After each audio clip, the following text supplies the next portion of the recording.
Big Picture, an official television report of the United States Army, produced for the armed forces and the American people. Now, to show you part of the big picture, here is Master Sergeant Stuart Queen.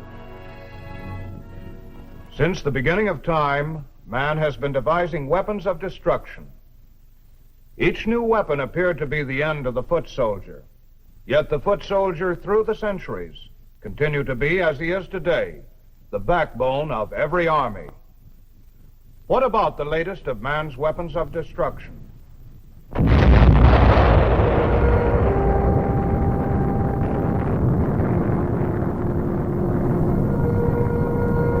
Will nuclear weapons finally put an end to the usefulness of the foot soldier? We believe the answer is no. Because with each new weapon, man has devised new defense against the weapon and has learned to fight and survive.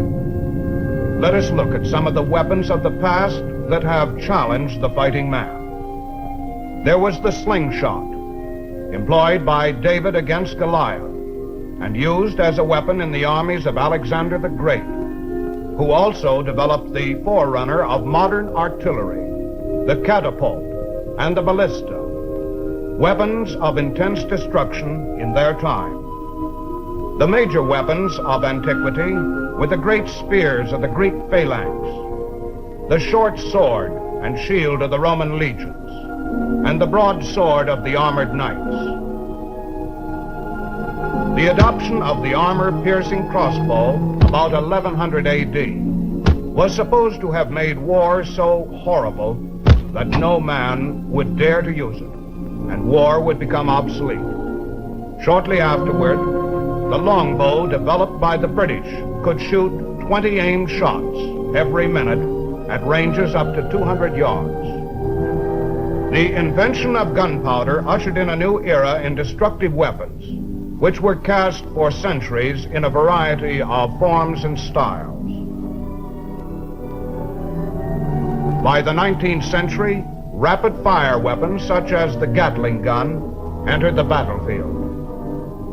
World War I saw the development of automatic small weapons like the machine gun,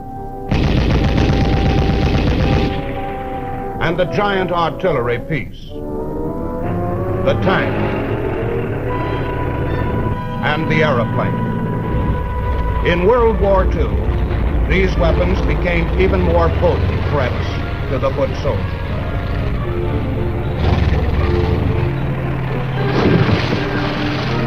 But we found, as in the Korean War, that wherever there was land that had to be controlled, wherever there was a position to take or a line to hold, the foot soldier continued to be of critical military importance.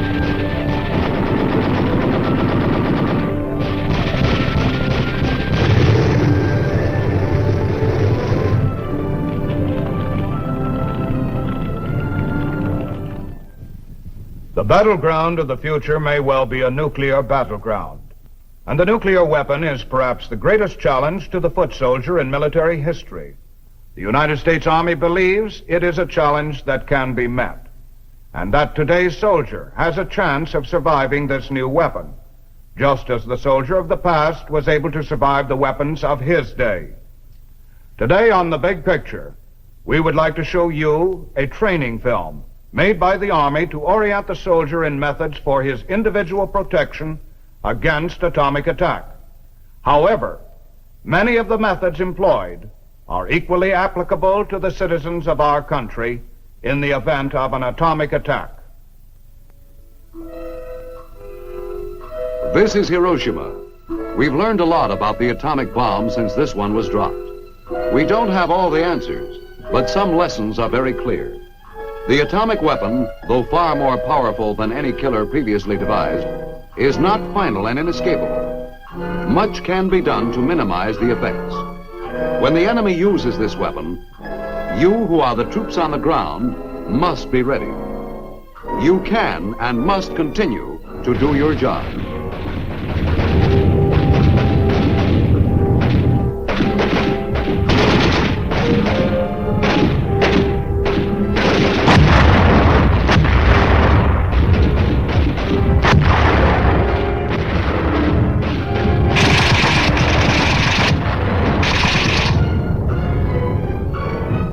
Understanding the atomic weapon and the defenses against it is important for the frontline soldier. But it is just as important for Luke Smith, who is a crane operator here in this port area. Or for Bill Snowden, a parts clerk at this supply depot. In fact, rear area depots and communication centers may be more attractive targets for enemy atomic weapons than troops in forward areas.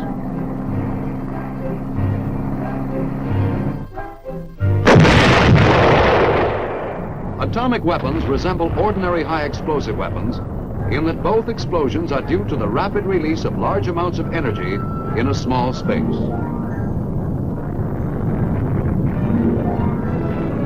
Weight for weight, the release of energy in the atomic weapon is far greater than that in the high explosive. But they are alike in releasing their greatest energy in the form of blast. Let's look inside this atomic explosion and see what is taking place. The greatest part of the energy, about 50%, is being released in the form of blast. The direct action of the blast, striking with tremendous force, is particularly effective against almost all types of buildings.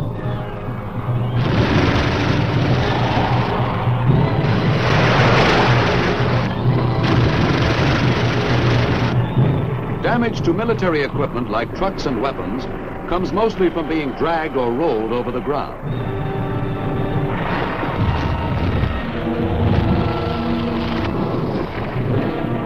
Armored vehicles, because of their greater weight, are more resistant to the shock waves.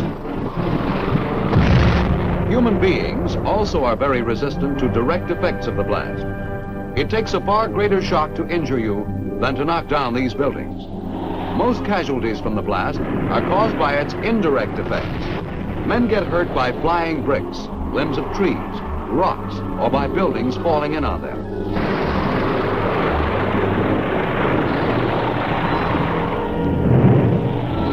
Of course, if you are standing in the open, you can be picked up and hurled through the air until you come to a sudden casualty-producing stop.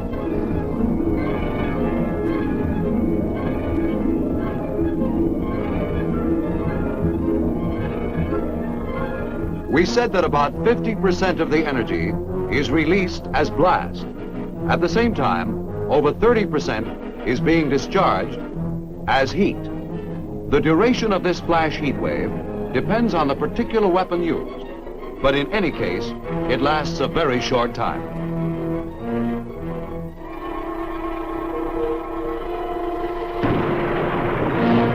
Traveling at the speed of light, it has line-of-sight characteristics.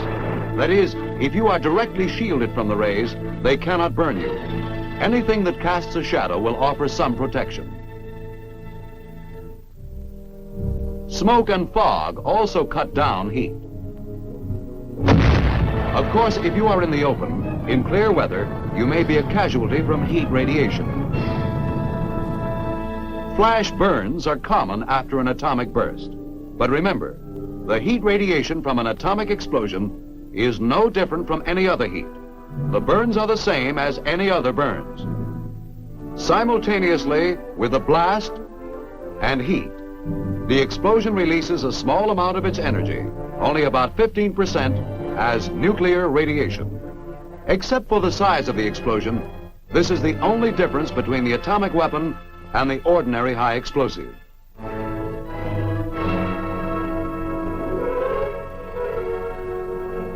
Nuclear radiation. Is it mysterious? Always lethal? One of those new products the scientists are turning out in the laboratories to menace our lives? Some people think so. But we're often in contact with it. In the X-ray, for example, the kind used under proper control in our physical examinations. You cannot stop radiation completely, but you can reduce its effect considerably by shielding. Any object between you and the blast provides some protection. The degree of protection depends on the density and thickness of the shield. For instance, lead, being quite dense, gives excellent protection against gamma rays. But we don't usually have lead around on the battlefield.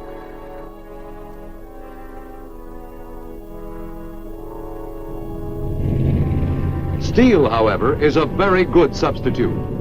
1 1/2 inches of steel reduces gamma radiation by 1/2.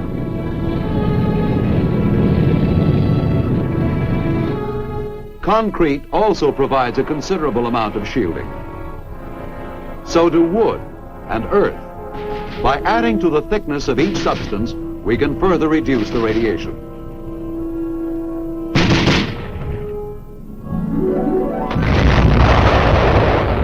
In an airburst, the radioactive fireball is carried upward and out of effective range very rapidly. The result is that nuclear radiation coming directly from the explosion, that is, initial radiation, is dangerous only for seconds, or at the most, minutes. However, some airbursts may also produce a lingering radiation in a small area immediately beneath the explosion.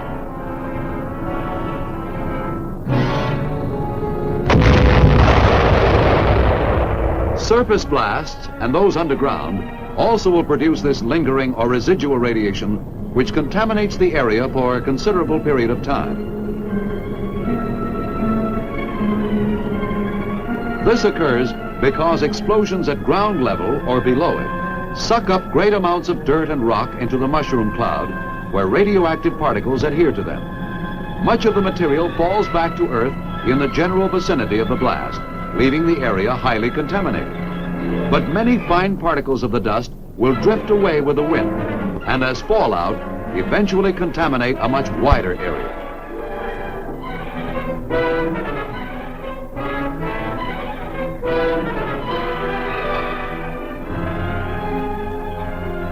This lingering radiation begins to decay as soon as it is formed, so that ultimately harm from it becomes negligible. The extent of your danger depends on the amount of radioactive substance which has fallen out in the area, how much time has elapsed since the explosion, and how long you remain in the area.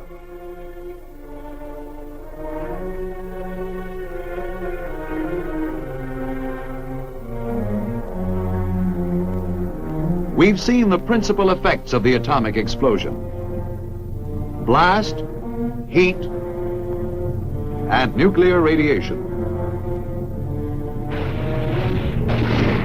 Keeping in mind that your first priority, as always, is to perform your assigned task, now let's see what protective measures you can take against an atomic attack. Largely, the precautions are the same as you would take in any high explosive attack, applying the lessons you learned in your basic training. If learned well and practiced, these will put you in the best position to survive and carry out your mission. Prior to an atomic burst, perhaps your most basic defense is to keep as much of your body covered as possible. Clothing should be worn loose, with sleeves rolled down. Loose clothing has airspace that gives good insulation from heat. Although it cannot shield you from initial radiation, it will protect you from heat. These men have no protection against heat. They're inviting severe burns. Whereas these men have considerable protection. Field clothing is being developed to give you improved protection from both heat and nuclear radiation.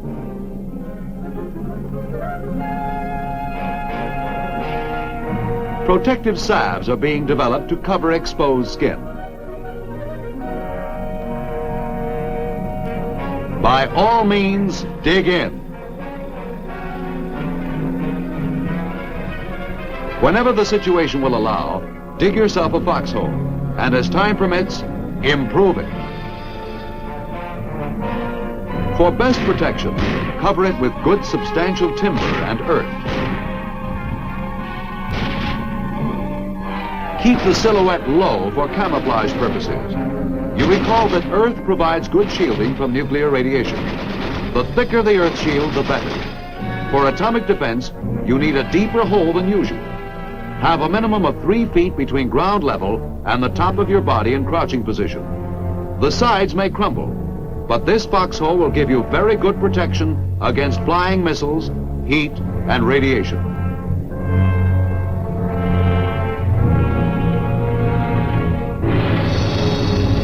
This applies even when fairly close to ground zero. Of course, your best defense against an atomic attack will always lie in seeing that this enemy does not find you.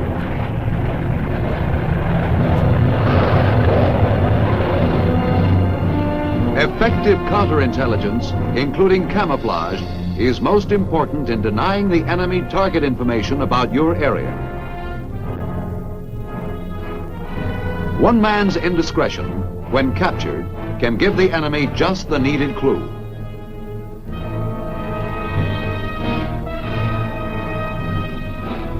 Improper concealment of your positions can show up quite clearly on enemy aerial photos.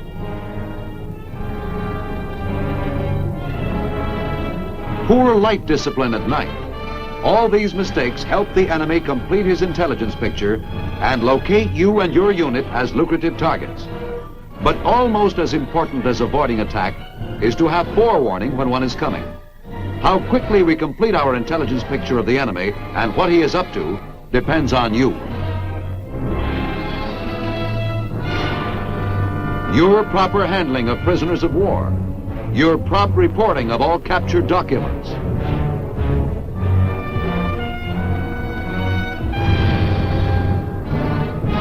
report any activities by the enemy, his use of protective clothing and other special equipment,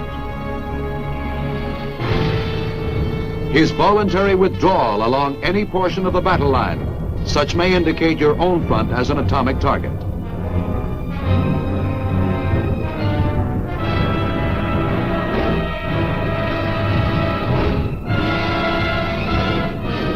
When his attack comes, we need alert observation to pinpoint the enemy. This and a good warning system can buy time to spread the word and take cover behind earth, behind steel, or if you're in a built-up area, behind concrete. If your only shelter is an open foxhole, stretch your poncho or whatever is available over it. You've already heard that cloth gives considerable protection against heat. If you don't have a shelter or can't get to it, take advantage of the best cover available, a fold in the ground,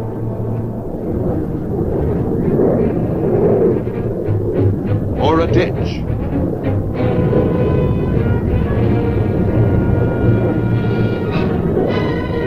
In a building, get onto something substantial. A counter or desk will protect you from falling debris. In case you're in the open where you can't get to any covered position, hit the ground wherever you are and cover the exposed parts of your body, even if you have no warning before you see the flash.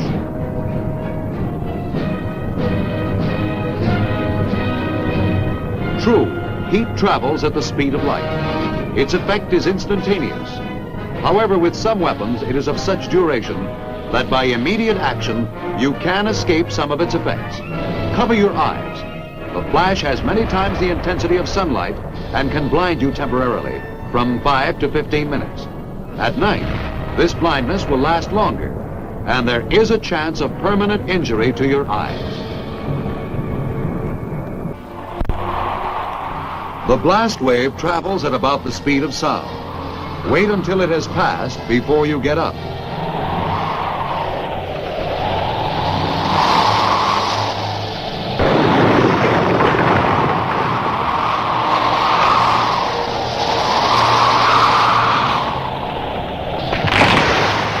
You'll have no difficulty determining when it has gone.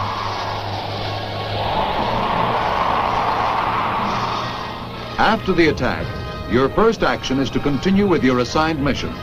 However, do not leave your position until told to do so. Without knowing it, you may move into a highly contaminated area. Of course, check your weapon for proper functioning. Check your communications. You must establish immediate contact with your leader. If he is a casualty, you may have to assume command. Following closely on his atomic attack, the enemy will probably launch a ground attack.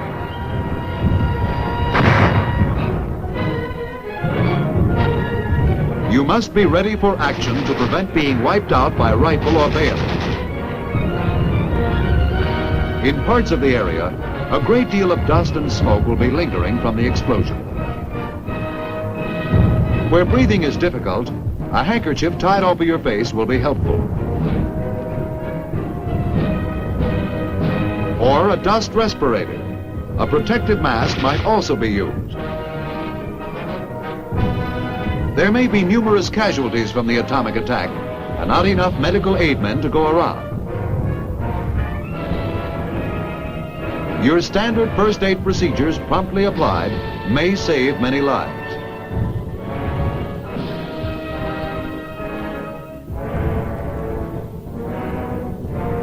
Bleeding is a primary concern. Know how to apply a pressure bandage. And you may have to apply it to yourself. Know how to apply a tourniquet.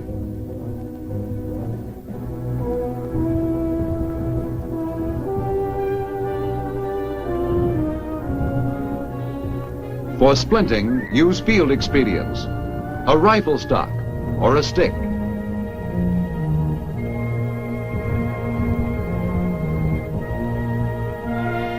This man is suffering from burns. Give him salt tablets and plenty of water. Basic procedure for shock is to keep the man comfortable. Loosen his belt and shoelaces. If he's cold, cover him. You may also be designated to remove the wounded from the field. The one-man carry can be used effectively.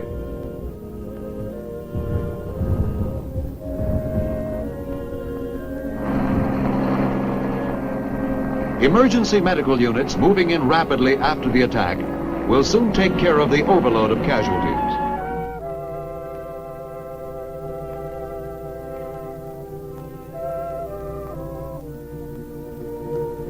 Following surface or underground bursts, the area will be contaminated for some time. Contamination may also occur in a small area immediately beneath an air burst. Unit monitors will locate the contaminated areas and mark them.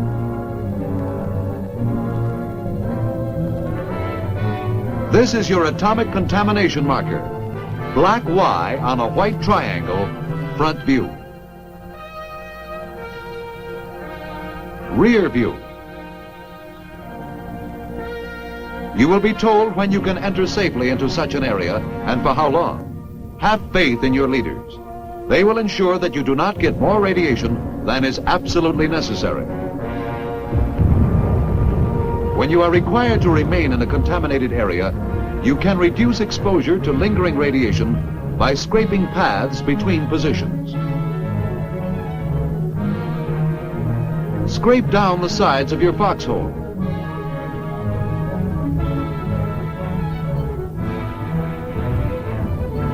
Shovel out the floor.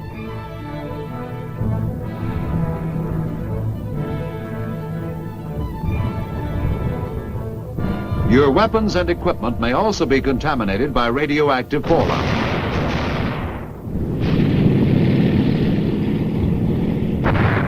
If your immediate assignment requires their use, go ahead and use them. The risk from not carrying out your job will be more critical than the amount of radiation you get. You can decontaminate your equipment in the field by sweeping or scraping it down.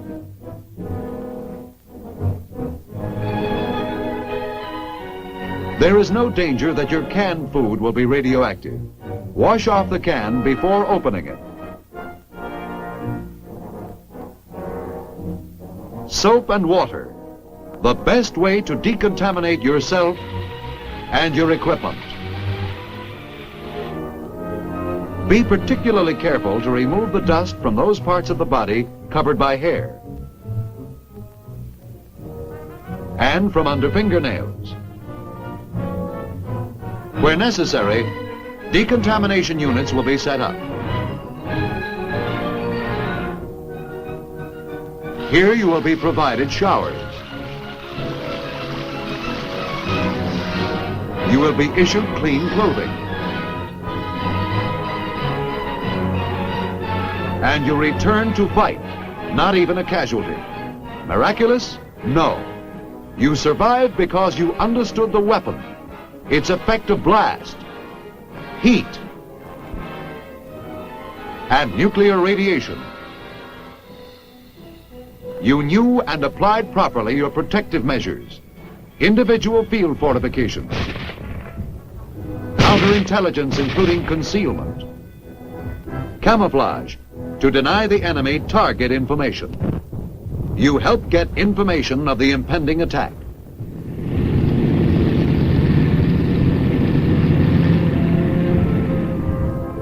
You had a good warning system. During the attack, you took cover, the best cover available.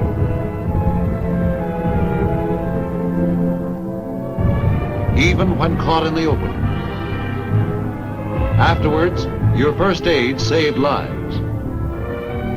Using your CBR training, you avoided undue exposure to lingering radiation. You quickly decontaminated your equipment and yourself.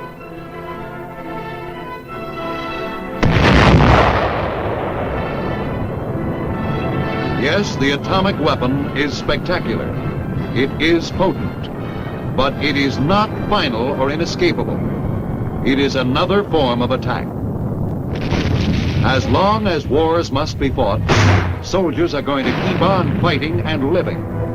Living and fighting, just as they always have. And as always, the odds will favor the man who knows. Today, the Army is training its soldiers against possible nuclear warfare.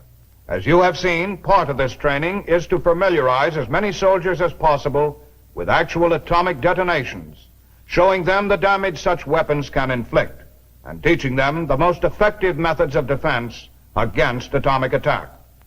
There is no minimizing the potency of the nuclear weapon, but today's soldier, well informed as to the nature of that weapon and well trained in test explosions over the last few years, has a better chance of survival on the atomic battlefield. Now this is Sergeant Stuart Queen, your host for The Big Picture. The Big Picture is an official television report for the armed forces and the American people. Produced by the Army Pictorial Center. Presented by the United States Army in cooperation with this station.